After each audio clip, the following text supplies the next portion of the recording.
প্রিয় দর্শক, এটা একটা সবজির ক্লাস্টার। এখানে পুরোটাই শশা। এখানে প্রায় 7 একর জমি আছে। দেখেন, কৃষক খুব সকালবেলা, এখন সকাল 6:30 বাজে। দেখেন, কৃষক তার নিজস্ব জমিতে ছত্রাকনাশক প্রয়োগ করছে, কেউ মাছা বাঁধছে।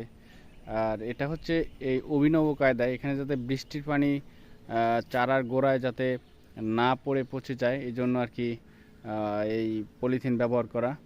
আমি একটু সামনে দেখানোর চেষ্টা করব। দেখেন দর্শক, এটাও হচ্ছে একটা শশার প্লট। এই শশা সাধারণত বৃষ্টির পানিতে ক্ষতি কম হয়।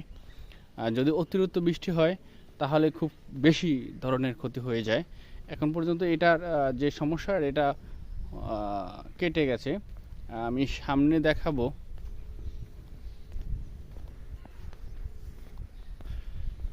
দর্শক, এখানে দেখেন, এই যে করলা করা হয়েছে, এই করলা যাতে গোড়ায় পানি পড়ে যাতে এই করলার চারাগুলো নষ্ট না হয়ে যায়, ঢলে পড়া বা গোড়া পচা রোগ,